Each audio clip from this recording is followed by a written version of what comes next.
less than, it's more than a chapter a day, but it's way less than, oh no, it's more than a chapter every other day. So it's like a chapter and a half a day.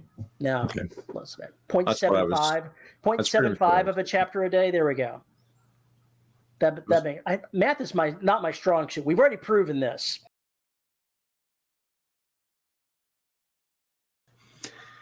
Terry, we have these terrible imaginations. Have you ever written a prequel? No. I don't count Imperial Marines because 500 years before is not a prequel. No. And it's somebody else's story. Right. I have not. And I really don't see myself doing it. I think the Star Wars prequels were the stupidest idea Star Wars ever did. Just pick it up and go. I had a terrible idea about, depending on how Station 3 ended, it might actually make sense to write the prequel to Station 3 to show how it got to where it was.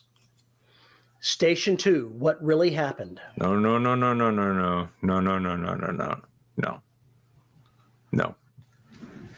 This would be something altogether different, but it would lead to Station 3. So I had a feeling about that one. Was like, that is a really interesting idea for a book. Too bad I'm blowing the this part of it away, but then it wouldn't make sense because you'd already know the first one, whereas the first one. Anyway, regardless, this is the book I need to be writing, so this is the book I'm writing. But if I get to the end of it and I feel like, that was kind of fun, I think I want to go back there, I have ways to get back in, which is what takes place after this book and what could have taken place before this book. So is that you saying that you're about ready to write a prequel? If you feel that way when you're done with this novel, you'll immediately start writing its prequel? I don't know about immediately. We'll see how it does. If it does well enough, that may be another one of those things I put on Patreon. Is, hey guys, you want the prequel to Station 3? We could do this as a Patreon exclusive until it's ready, and then, see what Severed wants to do with it. Or whatever. It would just be interesting to do that because I'd already have the landscape set up. Be kind of fun. People want a mirror prequel. They want to know what happened to the ship. What happened on the ship. They know how things ended, sort of know. But they want to know what happened, period, the entire trip. There was a Flash Gordon novel that I read years ago. I think there was maybe 3 books in the series that somebody had wrote. And really all it had in common with the original series was the name of the characters. The plot was wildly different. And it kicked off with the unexpected return of an interstellar space probe with human beings aboard that had been lost. And when he boarded the ship, Flash Gordon found that all of the bodies, all of the people in their cryosleep thing, their chambers had been open and their throats cut. Nice. They were all dead, except for one. One couch was empty.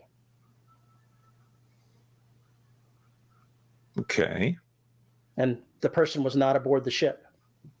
Interesting. So that's one way of going, okay, well, what's the story of that ship? And they kind of sort of said going through it, but you're like, whoever wrote that novel could have went back and had the story of the crew, the prequel of things that went terribly wrong. Yeah, it could have just been a nice little short story.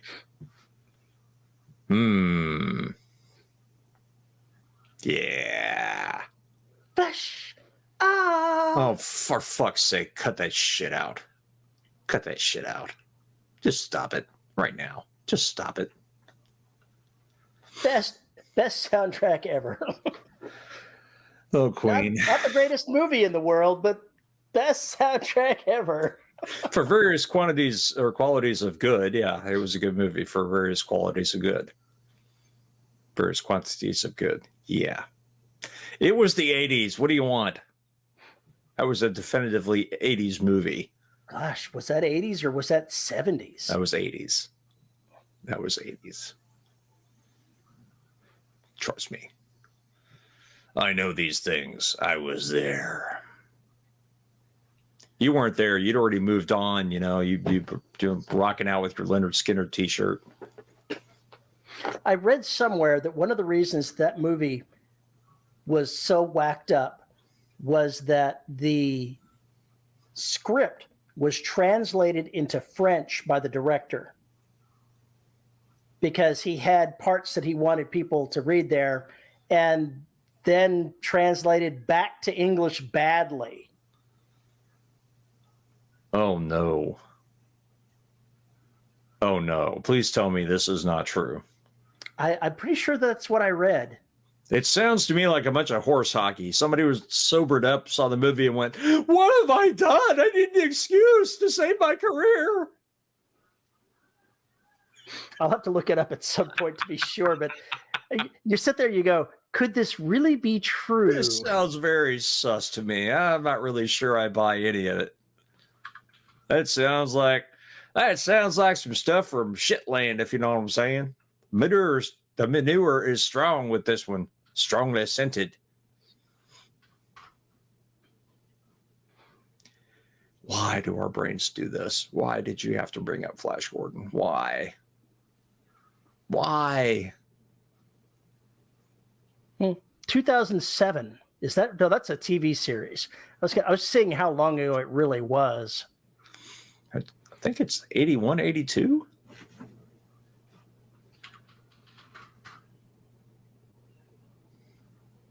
Yeah, looks like it was 2008. Oh, the series you're talking about. No, I mean, 1988 is what I meant to say. I was going to say 2008. That can't possibly be right. But if in fact it was translated and then translated back, that would be 1980. Okay, Google is not helping me. 1980. You suck. Made 1980. So yeah, very close to the 70s. Well, it's probably made in 79, released in 80. So I guess technically you were right. This is a 70s movie, but it was definitely a beginning of the 80s movie. Holy crap. Just holy crap. I'm still not completely buying this poor translation thing. I'm just not seeing it. No, I'm not looking that up. If I find the article again where it was talking about it, I'll send you a link. Okay, fair enough. Brian Blessed was so over the top in that movie. Who am I kidding? They were all over the top in that movie. Max I'm pretty sure most of them were drunk during that movie. If Brian Blessed was involved, yeah, probably. I think that's a man who likes his grog. He looks like a man who likes his grog. Was it Pierce Brosnan, Brian Blessed, Max von Sydow? God damn, everybody was in that movie. Anyway, for those of us who grew up on the afternoon movies on the weekends to avoid our father screaming at football. Dispatch War Rocket Ajax to bring back his body. Yeah, pretty much. It was that kind of thing. Anyway, that notwithstanding, I just find it curious you've never written a sequel, prequel. It's because I loathe prequels. That's absolutely why I would never write a prequel. When I see something as a prequel, I'm going, I don't need to know what happened before. You've already told the story. Don't waste my time with leading up to whatever happened before. I don't care. Take me on from here and go forward. Interesting. Even though the story may not be exactly involved with it. I see no purpose for it. Justify the Star Wars prequels. Begin now. Tell the mythology. They should have done that in the first three movies. If you have to go back to a prequel and explain what happened, then you've done it wrong. Oh, I think you're completely wrong about that. I can accept that. Because depending on the tale and the scope of the universe, there are answers to questions that cannot be given to those that you know because they weren't there, and there's no way for them to find out the answer to those questions. In certain circumstances, I would watch a prequel. If they had a Harry Potter prequel movie with his parents, even though I know what happens to them, I might watch it. Right, and that's what we're talking about. It's one of those things like, okay, with Derelict has nothing to do with. It takes place after whatever happened, but we still. If your prequel is leading up to a disaster, I don't want to know about it. Let's go back to the first Star Wars movies. The first three, leading up to the fall of Darth Vader and the destruction of everything. Yeah, I'm not interested. It's better that stay unmentioned in the past.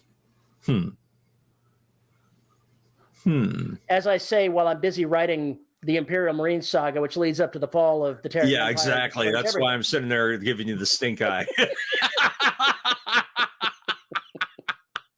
Maybe it is a prequel. It is a prequel in that sense. Okay, in that sense, it is a prequel.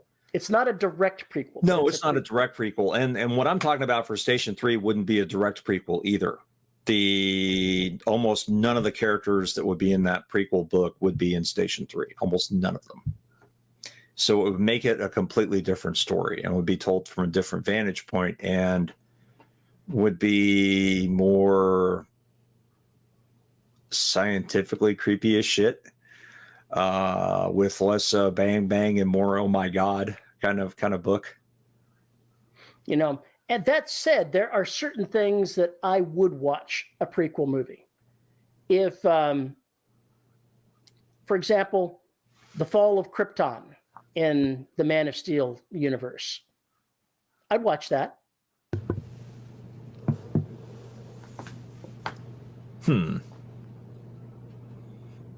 Thinking about what other shows. Firefly, I would watch what happened before that. With Man of Steel, they had almost 20 minutes of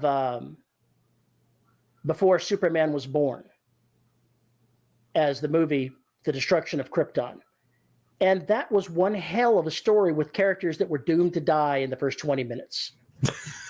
Don't you hate it when that happens? I would totally watch that movie if they were going to, do something with those characters. But of course now they're ancient. That's like, who was it that played the Gladiator? Russell Crowe played his father, Kal-El's father, Jor-El. I never saw this version. It was the one that came out recently. The first 20 minutes, you can find 3 different YouTube or 3 or 4 different YouTube videos that combined are the Krypton scenes from it at the start of the movie.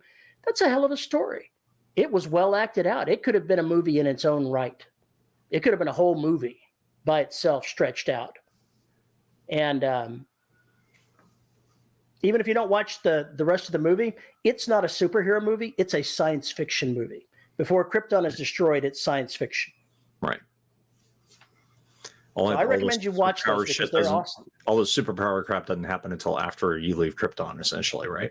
Essentially so. So everything that happens there is high technology. And it's amazingly done. It's well done.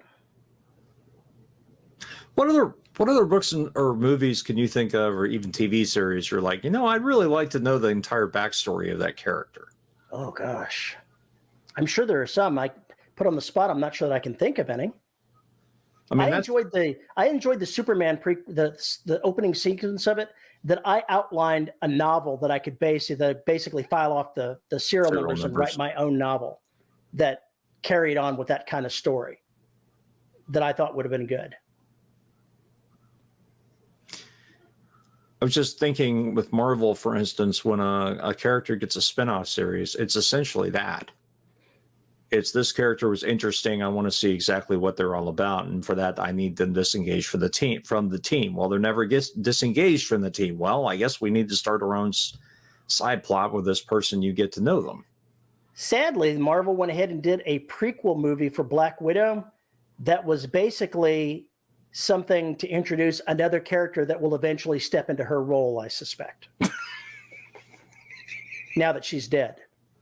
And the fact that she was dead when the movie was done. So there you are.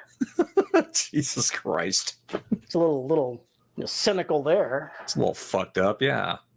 They'd already killed off the character, and they had promised a Black Widow movie, so they did a prequel to introduce the woman that they're going to have play a different character that's sort of the same thing, and basically made the actress playing Black Widow, just be the star of it.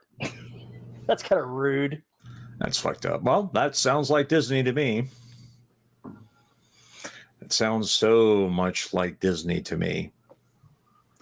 So are you being derivative if you plunder your own universe? Can you be derivative if you plunder your own universe? I'm asking that. We've asked this question. We've talked about this before, this very subject.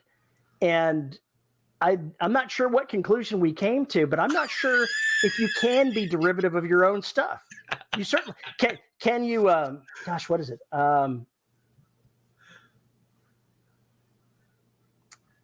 You can't violate your copyright, but what else? You can't violate your own intellectual property. Things that you can't plagiarize yourself. That's what it is. I was saying, can you plagiarize yourself? And the answer is yes, maybe, but is it really plagiarism? Yes, you can. Oh, yeah, you can. Directly stealing lines from other books and grabbing them word for word and putting them into your latest book. Yeah, you can definitely do that. I think we all sued for it. Paul Cooley would like to sue the Paul Cooley for 4 years ago for using this phrase in this book, because maybe it'll explain to him that he needs to stop doing that because readers keep sending him lines or pictures from all the books where he said this one line continuously the entire time. Yeah, that could happen. Yeah, I could see that. No, it's just it's a question of when do you jump the shark? It's if I write 5 more books about ships that, are derelict and found, people are going to kind of like, okay, it's same formula, same thing. No, I'm not interested. Even though they might be totally different in different universes, people are just being like, yeah, I've been there, done that. I shot my load. You can use up all of the enthusiasm you have for a certain subject in your readership. Yeah, and I think I did. And I won't be touching derelict spacecraft probably for a long time. Now, derelict space stations, that's a totally different animal. Being a kid that grew up in the 60s and 70s, I got to see some really crappy science fiction that was made in the 50s. Oh, God, yes. And I still remember a couple with derelict spaceships and space stations in them. Terribly done, but they're still in my mind. They're still stuck in, those scenes are still stuck in my mind. Sure. I mean, the ideas are just, there are a few things for me personally as terrifying as the idea of being in a spacesuit outside of a ship and just floating around with like nothing for, untold kilometers, nothing around me. I also feel that way about being underwater by myself. And if I were trapped in a submarine all by myself, I think I'd be absolutely just going bonkers. You've got a thing about isolation. That kind of isolation? Fuck yes. But what about isolation in general? If you were dropped out in the woods by yourself with no one around, I'd be annoyed. Not for miles and miles and miles and miles. How would that have that same drag on you? No, because I could escape. But could you? Just like space, the forest is never ending. It's in space, it's different because you run out of air, you run out. There's constant threat to your life every millisecond you're in it. It's the constrained environment. Yeah, I can't tear my clothes off and go running through the woods like a mad person, because if I do that, I die. So what if you were dropped in an Arctic environment, like in an abandoned base there, all frozen, everything's frozen, no one there but you? I'd be terrified just in general. If I'm wandering, let's put it this way. The idea of me wandering into some place that's completely vacant, that I don't know anything about, its layout, its history, or what's been going on around it until I got there, that is not some place I want to enter unless I absolutely have to. And if I do enter it, I'm going to be taking every fucking weapon I got, if I have any. There was a story that I read recently about a guy that was doing some work in his backyard, and he found concrete underneath the grass in part of it. And he was like, what is this? So he starts digging around and finds out it's a circular piece of concrete about 4 or 5 feet across. Or maybe it wasn't concrete, maybe it was metal. And he finds out that it's a hatch that's been buried, that's in his backyard. He discovered that some previous owner, the guy that built the house, had put at the time a modern bomb shelter in the backyard. And when he finally got his friends over and they pried the hatch open, all you could see was a spiral staircase going down into the darkness. Very rusted, very, very unsafe. So not exactly the kind of thing you want to go down there, but obviously it wasn't a very big bomb shelter. It's in somebody's backyard. Yeah. But what if it was, you find a spiral staircase leading down into the underground portions of like a missile silo that you had no idea existed. There's some wide, expansive facility. That would be really spooky. I'm sure you know about this. The Austin or the University of Texas steam tunnels. I seem to remember hearing something about Oh, that. Yeah. God. This has been going on forever. The rumors are everywhere, and they've closed off certain portions of it, and spelunkers still go down there. But there's like all this stuff going on. I don't know where the lawsuit is, where the state of Texas was suing the state of Texas over a Freedom of Information Act thing because somebody decided to put forward a FOIA request, which they couldn't quite untangle. So why would the state be suing the state? I can't remember. Paul Cooley versus Paul Cooley. That's pretty much what it was. Because of the FOIA request is, however it's processed, was termed, this is a real thing. Therefore, the government needs to hand over these documents. Well, then the Texas government, and that's the Texas Department of whatever the hell it is, sued the Texas Department of whatever the hell it is to get the documents. So the Texas Department of whatever the hell it is filed a countersuit against the department suing them. And that's the last I heard about the case. And the FOIA request is all about getting the maps to the fucking steam tunnels. And you're not authorized for that information. Yeah, that's why this has gotten to where it is. I don't know if it was ever rectified or not. I was at the con, was it PenguaCon?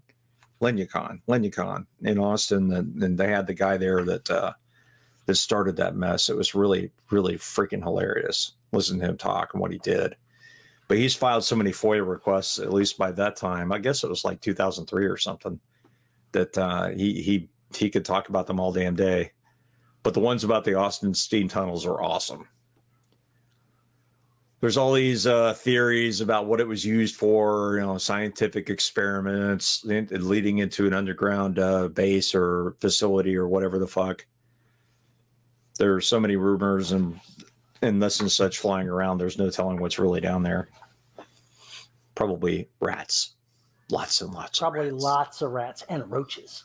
Ew, and tons of roaches. Oh, my God. Ugh. That's what I need to do. I need to write an entire video game or book that takes place in a sewer. You'd never get out of the sewer. It just keeps getting more and more disgusting as you go down. See, if you could sneak down into the tunnels down there without being seen, you could take one of the tunnels and wall it off with, a couple of layers of brick, and then people will be going, "Who did that? What's behind there? That wasn't blocked off the last time I was there. Who did this?" There were about 2 or 3 movies, I think, that came out about the same time. They're all found footage horror movies, and they all more or less had the same conceit. They found some kind of underground thing, and it led to some kind of weird hell place or whatever, and then fun happens. But they did one that there were 2 of them that are based on the ossuary in France, beneath Paris. Mm-hmm. And That's a big place. yeah, it was fascinating to get a behind the scenes look of what it really looks like in there at night in the dark. And I think this was before the massive clampdown to get people the fuck out of there, but this references that crackdown, so maybe not. But the idea that something is buried under an old structure, and especially when you're talking about places like Europe or the Middle East, where so often new construction is on top of old construction. So some place was destroyed or was no longer used, or they wanted to hide it, they just built on top of it. You know, often leaving the superstructure for the rest of the thing beneath it, and not knowing anything about it. It's just like the catacombs in the monastery we visited in Austria. We asked them about the catacombs, like nobody goes down there. Nobody knows what's down there. It's not safe. It's like, I just have a feeling that someone in the priesthood has gone down there and tried to map it out at some point in the last 100 years. And I want to know that story. Father Murtaugh was never seen again. Oh, man. Yeah. Or when he came back, he was a little hungry. Lots of ideas in my head. What am I going to do? Anyway, God damn. That's actually a good idea. Make a note to yourself. No. Anyway, so I think I mentioned this before, how long Berlin has been waiting for a new airport, and the fact that construction can't get finished, and then suddenly it just stopped, and nobody will say why. They just will not say why. And it's like, okay, what's buried under there? What did they find? What did they find, and who put it there? Is it from World War II days? Is it from Austria-Hungarian Empire? Is it further back than that that they found something that they really didn't like? I think I read something about they made a engineering error in how the air systems were built in the buildings, and they don't work. That's a problem. And that's what they thought too. So I think I read it's something along the lines of that. There's supposed to be something in the buildings that gets the air circulated and keeps everything going, and it just doesn't work right. It was misdesigned. Ooh. And now they're having to try to figure out how they can get around that. It's something like that. Ooh, but this has been going on for years and years and years now. Wow. Well, I like my idea better. I like my idea better. Our own engineering failure that we've got here in Texas. Which one? Or here in Houston, actually. They're busy expanding the Beltway down in the south here. They're taking it from the few lanes that it has and expanding it out. And part of that was building a new ship channel bridge. And they stopped construction on the ship channel bridge because the engineering people didn't do the math correctly, and the new bridge that they were in the process of building the footings for would not actually support the weight, so they stopped. Oh. So they have to redesign that portion? They have to tear out the footings they've already put in and do it again. Oh, oops. That's my understanding anyway. They are incapable. The math error means that they are incapable of supporting the weight that is designed. I don't know how they get around that. With the bridge can't support its own weight, let alone what you put on top of it. Yeah, that's an issue. That's a problem. So they're probably going to have to destroy the footings that they've already put there and do it again. That's some of that old bullshit's what that is. Dear engineering firm, here is your lawsuit. Yeah, no shit.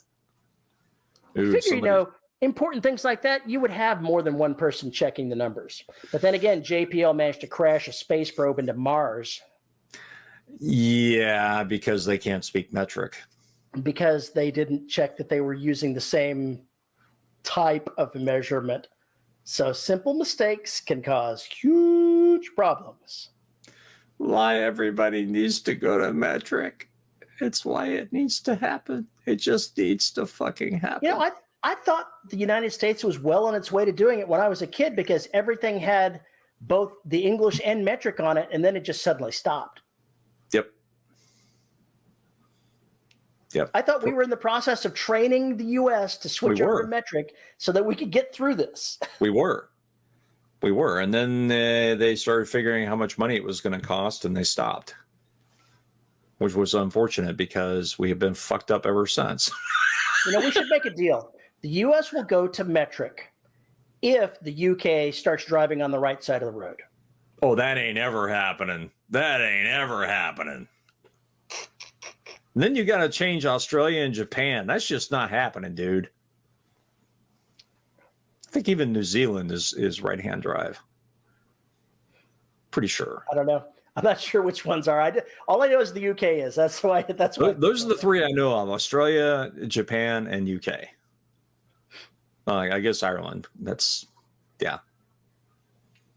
Ireland is indeed part of the UK for the moment. At least Northern Ireland is. Northern Ireland is. I hate to cut technicalities, but I don't want things thrown at me. You don't want to see the trebles kick back up? No, I don't. I don't want to see that. I don't want it directed at me. Let's put it that way. Anyway.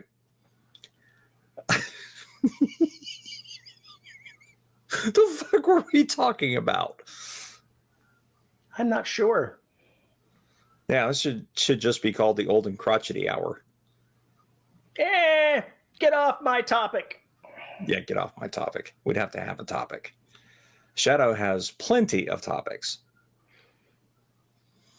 He seems to know when it's Friday now, and he knows that that's podcast day and video editing day, and so now he's going to pains to make it interesting for me. Okay, I see a cat in the windowsill. What is said cat doing? Just sitting there in the sunlight. So, I figured, it's good for a cat interruption. In case people are drinking, they need to get nice and drunk. We need to write up the rules for this drinking game, but I'm afraid if we do that, we'll be seen as having, created it and supporting it and advocating for it, and that would lead to problems I just don't need. All we're doing right now is trolling it, Yeah, we're trolling responsible for it. We're trolling it. Of course, we could say the drinking game is a troll and put it up there. But it would be interesting to see what the patrons and listeners come up with for rules for said game. When I was a kid, I know I've said this before too. I had a copy of Starlog magazine that had the rules they decided for the game of Fizbin, which was a totally made up card game. And it was ludicrous. The rules were absolutely ludicrous. They were meant to be ludicrous. I think in the Accidental Tourist, the family they're just fucking dysfunctional as all hell. They have their own game they made up called Vaccination, and the outsider is trying to understand the rules and they make no goddamn sense, and nobody can explain what the rules are. And it's this running gag throughout the book, and it just goes to reinforce the fact that these people are fucked up. They do not think in normal terms what an outsider would consider normal. They are somewhere else completely. But my personal favorite from the Fizbin rules is that in case of a tie, the winner is the one that pins his opponent to the floor first. For a card game. For a card game. And I was playing with my best friend when we were kids, and he laid out his cards, and I'm across the table at him. His eyes were huge. He had no idea what was happening. It's like joining a video game you've never played before with people who have played it, and they don't tell you how to do things and then laugh at you when you can't do them or don't do them. How stupid you are. That's how it feels. It's like that. Why don't you tell me what the rules are? I'll tell you when you break them. Ooh, you broke that one. Yeah, that's going to cost you.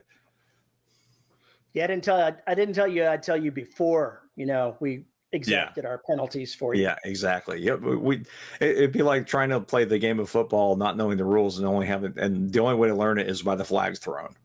Good luck. That would just be awful. What else do we have to talk about, sir? Well, folks, in case you don't know it, next month we're going to have our 600th episode. We may have technically already crossed it, but we're going to officially celebrate it next month.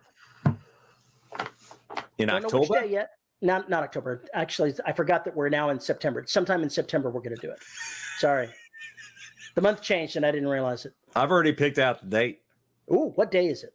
I think it's going to be September 18th. All right. But we're going to do a live show and invite everybody in to cause mayhem on our 600th episode. Yeah, I think it's going to be the 18th. 600 episodes. Holy shit. Of course, you're like 3 episodes behind in getting things ready. So this probably won't go out in time to let anybody know what we're doing. It might. You never know. You never know. You never know. It might. It could. Well, the patrons should see it before anybody else does anyway. We'll be putting it out on we probably need to do like a spot we can put at the front of one of the episodes to warn people that it's coming, because we want them to have a little bit of foreknowledge that it's happening. Nah, we'd fuck like to have that. a lot of people, show up and give us commentary and mock the way we dress. And don't they do that on a regular basis anyway? yeah, but this is their opportunity. We can't rob them of their opportunity. We can't. I can always rob them of their opportunity. It's our show. We can rob them blind if we want to. What? Yeah. I have control. I have all the edits, all the audio power. You have the power. That's right. I have the power. Don't you forget it. I also have a shadow cat, but he's not interested in showing his face or any other part of him right now. He's currently curled around the PS4 as if it's his favorite, it's his new Banky, even though it's not on. He's a weird cat. I blame you for all of this. Oh, there was something I wanted to bring up. For Station 3, I stopped using Scrivener.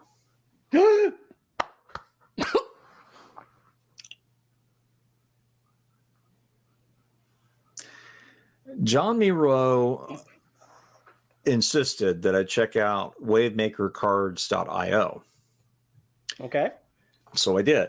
Now it's an Electron app, so it works either in the browser, in the Chrome browser, or by itself as a Chrome app. It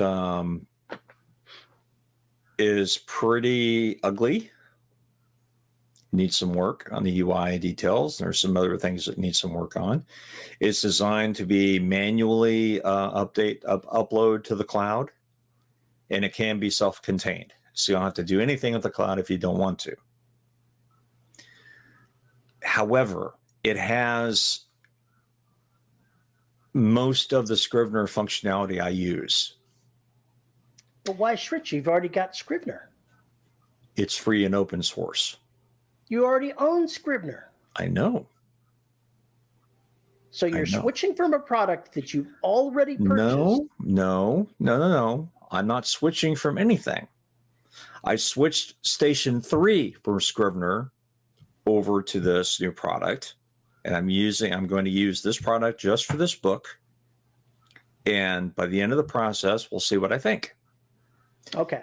I thought you were saying that you had made the switch from using Scrivener. No. Oh, fuck no. Like, one of the problems I've got is I would need to write a converter from Scrivener to whatever this thing's database library is, which looks just JSON, and yeah, I can hack and parse this shit out of this thing. But also, you're talking JSON files? Yeah. Those are weirdly enough, I bought some maps that are supposed to be used on Foundry as part of a map thing that I bought to get the other regular flat maps. And they're JSON files. Yeah. Because all they are is coordinates. Coordinates and descriptors. And JSON's a really good format for that. We didn't have it back in the day. We had to use other god-awful things. Use that instead of XML because XML is notoriously bloated. I don't use Foundry, but seeing some of the demonstrations of this map stuff is interesting because you've got like people walking through a building, and depending on the direction you're facing the character, it lightens up beyond the building. So you face this way through the thing there, you suddenly can see a cone into the room. Right. I'm like, oh, that's pretty neat. I thought about paying money for that thing so I could set up Station 3 or something on those lines. It'd be really cool if you could put and I guess you probably can do this, but change out the tile assets that it uses for walls and floors and ceilings and etc. Because there's a lot of map making groups and people that are doing this on Patreon that use those type of things to build VTT files, virtual tabletop VTT files for the D&D games and whatnot. Right. So they're building these files specifically for those sort of things, and they change out the tiles. They build all sorts of new things. It's obviously capable of doing that. Right. I would love to have something like that to go along with my books. I know that, God, the one I started supporting one group, one guy called the Mad Cartographer on Patreon because I wanted to, he was offering a deal for the summer for some of his stuff. And I said, oh, cool. I like maps. I'll go ahead and pay the Patreon thing and jump on there and see what's going on. And one of the notifications he sent out is that he's doing this for D&D, but in the near future, he's going to start doing one for science fiction. And so he'll have two separate Patreons, but he'll have a slightly more expensive high-end tier that includes them both. So you could get both sides. So he's going to be doing something in science fiction, and that might prove useful for you. It just goes along with what the guy who contacted me about the possibly doing Derelict as a roll-top game. It just hit me as the same deal where it's like, oh, well, what if we as writers actually paid somebody or did it ourselves to mock up the environments we're watching these characters go in? Is that another way to make it more interactive? Is it another way to add additional benefits to whatever it is you're doing? Is it a way to start card games or other manufacturing paraphernalia or spin-off products from your books? A lot of people are doing stuff like that. I don't know that authors are doing it, but it's definitely something that's grown more so in the role-playing circles. The Mad Cartographer, part of his thing is that he's working with other groups that are making adventures. He's contributing the maps, and they're doing this like group thing where each group is producing their own little piece of what they do, and it's all being bundled together.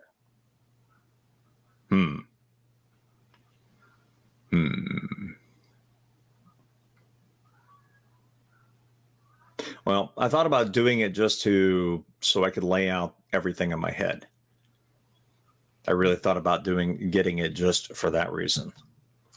I bought a program through Humble Bundle called Campaign Cartographer, which has all these types of things for building maps. But it's got a pretty steep learning curve, and I've never really gotten into it. I have no idea how you put together the stuff on Foundry and whatnot. I don't know how you create these assets and utilize them. That's way beyond my level of stuff. That's programming level shit there.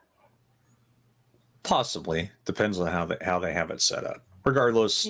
My problem is I'm a scripting guy. I know that there are things higher where you use assets to do things. I never made that grasp. I never made that jump. So I can't even get my head around how this works. We'll talk about that offline. This will just inherit this other. I can't understand. I don't know why. It's just because nobody has explained to you basics. Probably so. You can get it. You're not that old. Pretty old, but not that old. I'm old, but I could, if I felt the need to grasp the concepts behind it, I would. But I don't, because I'm a writer. I don't care. Sounds Let the programming happen. Sounds like me trying to learn functional programming. What is this crap? What is this newfangled shit you kids are doing? Why can't we still just use Fortran? Oh, God.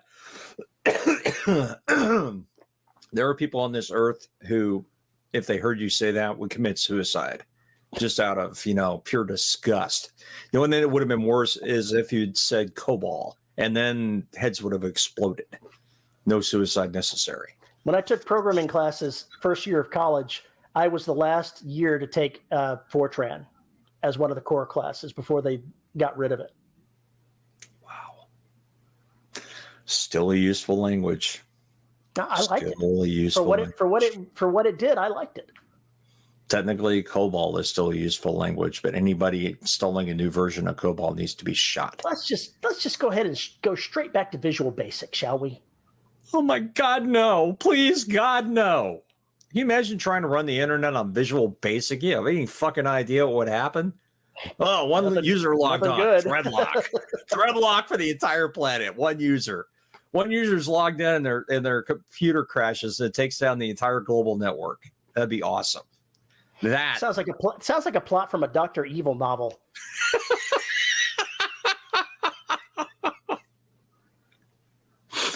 I'll bet these damn kids don't even remember the Melissa virus. Oh, what was the other one? The Code Red Worm. Oh, Slammer. Oh my God. Fucking. Anyway. Yeah. That notwithstanding, I just think that if you're interested, you should go to waymakercards.io and check it out. Give it a look. Give it a look-see. It's kind of interesting. But the other cool thing about that is if I want a feature, I could develop it.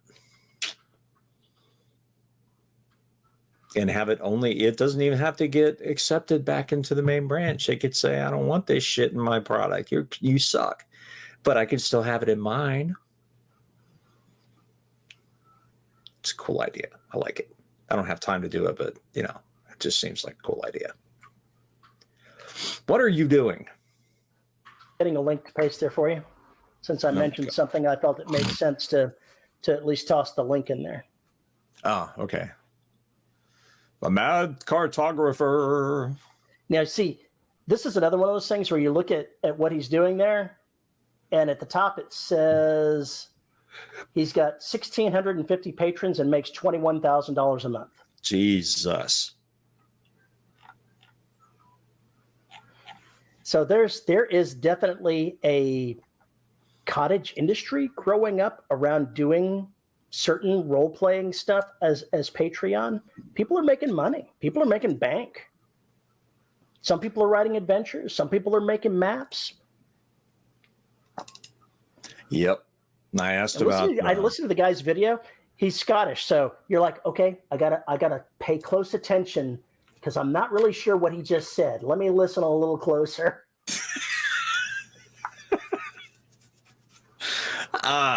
Is he speaking English? Yeah, I can't even understand the subtitles.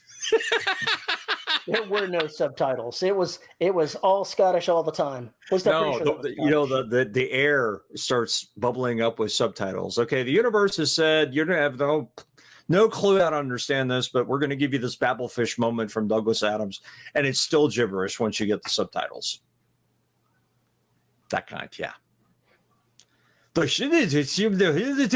Excuse me? I don't understand. Thankfully, it was not that bad, thankfully. I could understand him, but it was probably one of the thicker accents that I've heard. I'm not sure where he comes from, but it was a pretty thick accent. Oh, shit. A thick Scottish brogue. Mad cartographer. Yeah, I wish I had those kind of numbers. $21,000 a month. Holy shit. It's a lot of content he's putting out. Yeah. There's a lot of content. He's hired somebody to help him, so he's not alone. He'd have to. For that kind of money, you could build a team. Yeah, you can build quite a hell of a team. Especially if you're doing YouTube videos or something like that on top of it. Jesus Christ. It's just terrifying. I got to change my battery because I can't hear anything anymore. He just never checks anything, and then he gets upset and everything else. When things don't work, because he's all sorts of trouble. We don't like him anymore, but he still comes back to the show every time. We don't know why. Blah, blah, blah. Blah, blah, blah, blah, blah. There's a lot of blahs in there. It's a hell of a lot of blahs. What are you reading anyway? Let's see. What did I just finish? I just finished book 11 in Tao Wong's post-apocalyptic lit RPG series. Okay. Interesting. Did you say the 12th book? The 11th. Fuck. Okay, I was only one off in my, it's only a non-baker's dozen. Well, the 12th book comes out in February, and it will be the conclusion of that particular series. Wow, 12 books to get to a conclusion, and I thought 4 was bad. I'm at book 14 in the Empire of Bones. I see no end in sight. Nah, it's episodic. Was this one episodic? It was building on what came before, headed towards a distant goal. They're finally getting close to that distant goal. Okay. All right. I promised I was going to read more, and I haven't done it in probably 2 or 3 weeks, except for rereading my stuff again and listening to The Black. Maybe that's what kicked me into gear on Station 3 was listening to The Black. That would do it? Maybe that's what did it. Well, that night was like, I can't see anything. And I went and grabbed a YouTube video walkthrough of Dead Space and looked at all the corridors and went, oh, yeah, that's how that shit should look. That's what I'm going for. Then everything just kind of opened up. 'Tis a good thing. 'Tis a great thing. I might actually have this book done by first half of October. Could happen, depending on what other madness comes up. But, got to contain the madness. And I'm still waiting on cover art. You'll never have cover art. I'm still waiting on layouts. And he never returned. No, he'll never return. I just don't know anymore. What would you suggest if I were going to put out an audiobook for that has the entire Derelict saga? What should the cover look like? Ooh. I don't know. Should it be just the first 4 book covers kind of all put together on there? Or should it be something new with maybe referencing those? Or it depends on some people. If you're looking to have independent sales, then you're going to want something that's not just the 4 books together. Lots of people do box sets and have box set covers, but I don't see those as selling very well. But I'm not going to give you any advice on what to do there because that's pretty much what I've got. It doesn't work.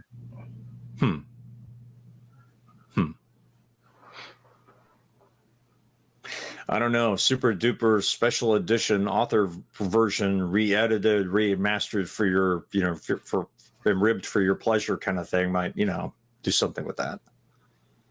The definitive Derelict version before he goes all oh my God, what's the fucking guy's name? Blade Runner.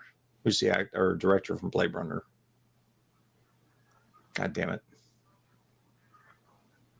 He recut that film like 11 times or something like that. Recut the film, redid the sound, everything else like 11 times. Movie's been re-edited so much, it's ridiculous. I'll be good. I'll be that guy. Yeah. I'm just going to put out another version. This is a new cut. Totally changes the entire meaning of the story, if you ask me. So that'd be like Zack Snyder releasing his 4-hour cut of Batman versus Superman. Yeah, there you go. It was Justice League. That's what it was. The super extended ultimate cut of Yada. Now with 7 hours more footage of kittens being tickled by toes. The hell did that come from, Paul? Yeah, that. I don't think that works very well either, except for the people who are like really, really seriously into it. Could be wrong, but I don't think I am. Can you imagine having to go back and redo the same book 17, 18 times? No. Re-edit, and then publish it again, and then re-edit and publish it again as a new version. The problem with editing it multiple times is you take out your own voice when you do that. What's a voice? They're easy to steal.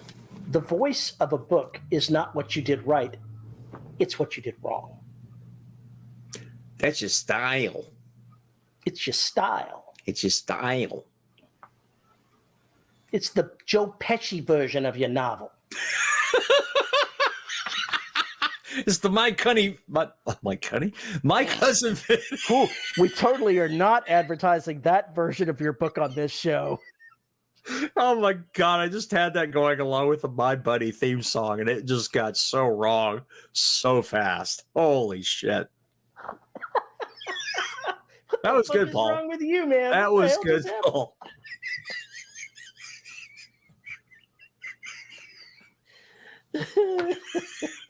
My Cunny Vinny.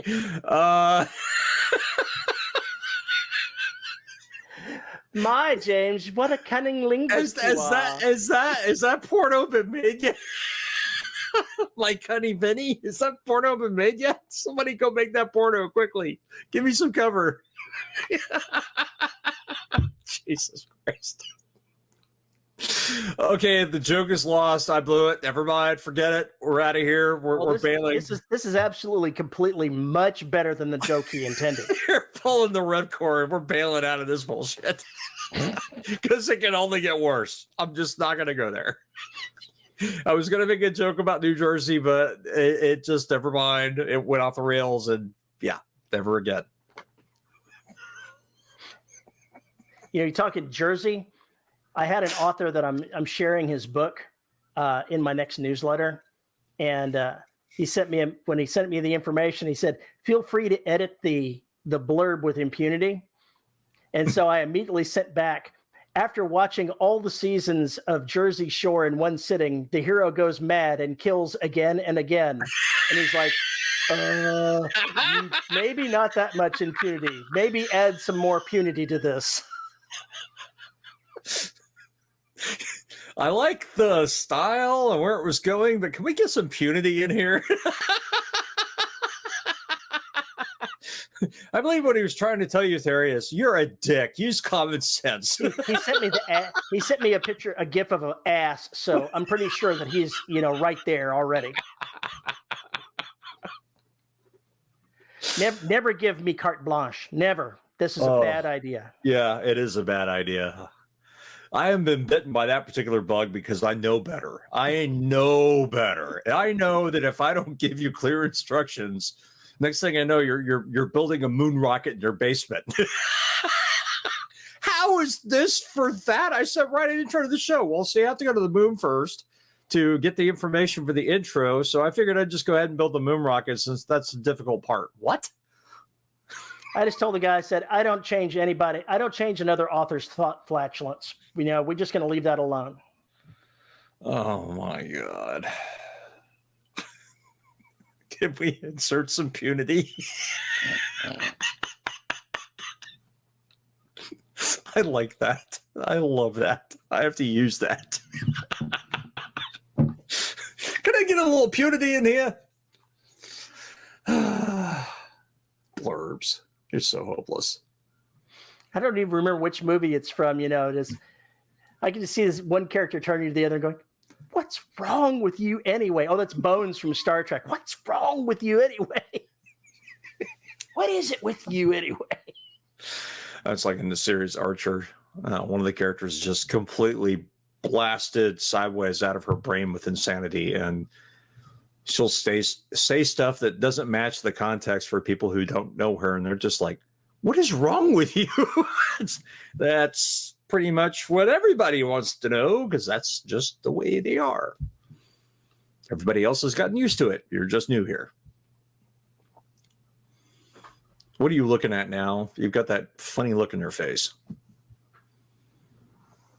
No, it's another cat. Who knew? I'm shocked. She's all warm. The sun has got her warm. Mm-hmm. So she's coming over to you to cool off, huh? That's something like that. Uh-huh. I'm not really sure about this. I'm not sure I buy any of this. And then it just leaps away Far from my face. So I never paid attention to it, but I saw somebody, I guess it was Tim Niederreiter, who put it on there about PitMad. I'd forgotten all about PitMad. I don't even know what that is. I didn't even know they were still doing it. Excuse me. It's a hashtag that publishers and authors, or excuse me, literary agents troll. And they have PitMad go on, I think 3 or 4 times a year. And there are specific rules. If you don't adhere to the rules, you get blocked and knocked out of PitMad. Oh. But what they do is you basically pitch your novel. It has to be a completed work. You pitch your novel, and then I think you can pitch it 3 times, something like that. And then the agents and publishers are paying attention to what's going through there based on the hashtags. So, for instance, I'm looking for a romance horror. I see that in these hashtags to go along with PitMad. I might find an author who's got an interesting book for a slot that I'm looking to fill. So it's being used by everybody and their dog. It's not just indies. It's not just small press. It's basically everybody in the pool. So I didn't know any rules. I just went and looked at it, and I couldn't believe that this was still going on. I remember hearing about this years and years ago, but I never submitted anything to it. I had never really watched what it was before. So I saw some of the retweets coming in the other day, and I was like, okay, let's see what this is all about. And you're not supposed to like the posts or whatever. Only the agents and publishers are supposed to click like on the posts. All righty. I'm guessing that's so they can more easily find what it was they were looking for, or if there's interest in the title from much people. I don't know. It was just interesting to look at because getting to know the rules made things very fun. It also kind of said, well, what is it for new writers these days compared to all those of us who spend our time shoving stories in envelopes and manuscript boxes? Totally different world. Totally different world. Spoiled bastards. You are adding nothing to this conversation. It's because I know nothing about what you're talking about, so I'm sitting here listening to it. Oh, that's right. You never worked in the bad old days when you had to actually send stuff off with postage. Nope. Yeah, I'm sure there are some people on here who don't feel my pain and know what I'm talking about. Don't having to go to postcard or post boxes, etc., whatever the hell it was to get try and find the right manuscript box to send it in. Then you had to figure out how to get the money to afford 10 reams of paper, and then go through the difficulty of having to print out, 450 pages 3 or 4 times just to send it out to 4 places, and postage costing you an arm and a leg in the process of that. To send it to somebody who will not send it back, and chances of them actually replying to you are less than 10%. Yeah, those were the good old days. I'm pretty much glad I missed that. Probably why you're still saying and I'm not. Probably why. Regardless, there are still other methods there that people are doing to still try and get notice, so to speak, from the players. Can traditional publishing survive? Can it? Yeah. Will it? Probably. And the reason is like the movies, they don't want to do anything original. No, of course they don't. Which is why things are getting so incredibly fucked up right now. And I think that's also another reason why you're going to see a major backlash, because you can only, if Disney had its way, it would do nothing but Marvel content for the rest of it, and Star Wars content for the rest of its life. Please don't ever do any more Star Wars content. Because there is no, so bad. Because there is no cost to them. None. Everything's work for hire. Every goddamn thing is work for hire now, because they own all the universes. They have to pay no one to create anything. Even the stuff they've licensed, they don't pay them. Look at Alan Dean Foster. I'm not even going to go into that right now, but that is the pushback that is coming. And I I wonder just how ugly it's going to get. And I don't know how it's going to affect writers, in particular for what we do, the way we do it. It makes me wonder how many more writers are going to start trying to legitimately trademark and expand their universes in such a way that, number one, they're easily sold, and number two, easily controlled. Disney will just go ahead and sue you saying your trademark isn't valid. Oh, whatever. No, they've done this. Yes, I know they have. This is something that has been done. I know they have. It just it doesn't matter. Even if the trademark is invalid, what I'm saying is the rest of it's protected. So it's a bundle. Them, but movie makers have outright stolen people's stuff and get away with it. Oh yeah. Oh, absolutely. Nothing but thieves. Grand Theft movie. It's happening. No, we all want to have that one little director or producer or whomever, or actor or whatnot, that one person that sits there and comes across your podcast, your book in the store, your ebook cover, word of mouth, whatever, checks out your work and goes, I'm interested in actually bringing this to the screen or TV. You're thinking, could that ever happen? Is it possible? That would be your worst nightmare. How do you figure? It'll never go right. Well, of course not. That's why if that opportunity came to me, I'd take the money and fucking run as fast as I can.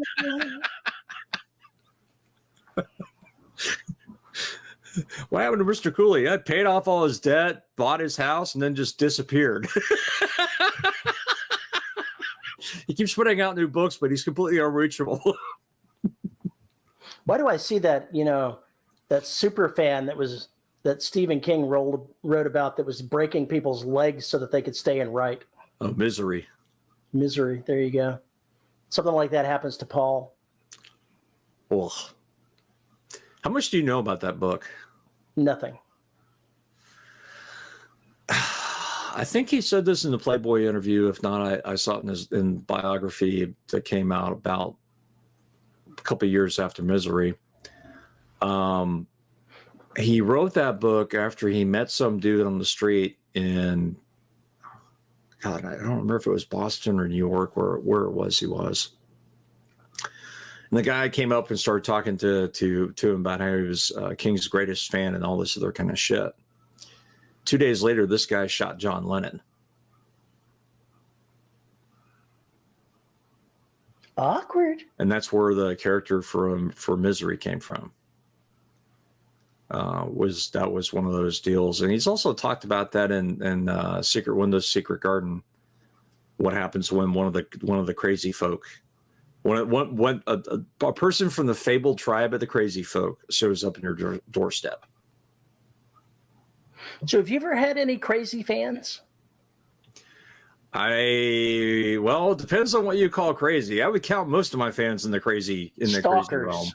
Stalkers, no. I have received one email that scared the shit out of me, but by and large, apart from random shipments of possum stuff, caffeine, alcohol, cookware.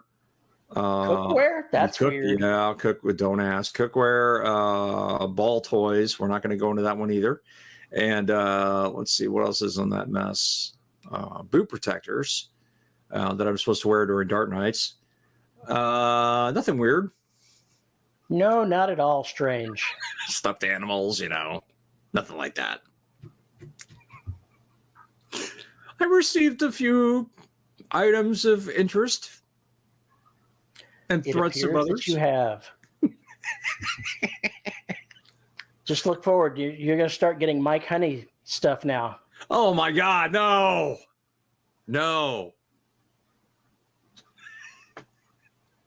My buddy, wherever I go, he goes, my buddy. Now just transpose the lyrics a little bit, and I think you see where this is going. Yeah. It also reminds me of the movie Child's Play. No idea why. Chucky! Well, that doesn't look good. So before I make any more of an ass out of myself, should we drop this and like say fuck it? We should. Yeah, we should say fuck it. Well, if you want to say fuck it to us, you can find us at show@deadrobotsociety.com. You can tweet me at Paul_E_Cooley. You can find Terry on Facebook at the Listeners at the Dead Robot Society Facebook group. You can find us on YouTube at youtube.com/DRS podcast to see our ugly mugs and so many damn cats. Not to mention Terry's ever-changing headphones and level of cat fur and whatever else he's got going on over there. Sure. We thank our wonderful host, pod hoster, who makes all 14 bazillion episodes of the Dead Robot Society available for your ear holes. And if you want to support the show, you can find us at, where can you find us? Patreon.com/DRS podcast, where for as little as $1 a month, you get access to exclusive content like live shows, mostly unexpurgated episodes, depending on how much Terry runs his fucking mouth. And at the $10 level, you get your name read. Our $10 patrons are Summer Wilson, Tony L. Joy, Andrew Smallwood, Veronica Jaguar, Rick Shaw, Lisa Slack, Chris Winder, and Isabel Cushy. Thank you, patrons. Thank you to all of our patrons for making this show possible. Thank you. And before we go, we would be remiss if we didn't remind you to get a corpse in your cup. That's right. Go to corpsecoffee.com. Check out the boutique teas, coffees, the webcomic, and all the crazy things Dave Robeson and crew do all over there. Terry and I are exclusively caffeinated by Corpse Coffee. So, support them, support the show. So find it all at corpsecoffee.com and get the dead in your cup. Terry, I loathe you. The feeling is mutual. I loathe me too. There you go. Say goodbye, Terry. Goodbye, Terry.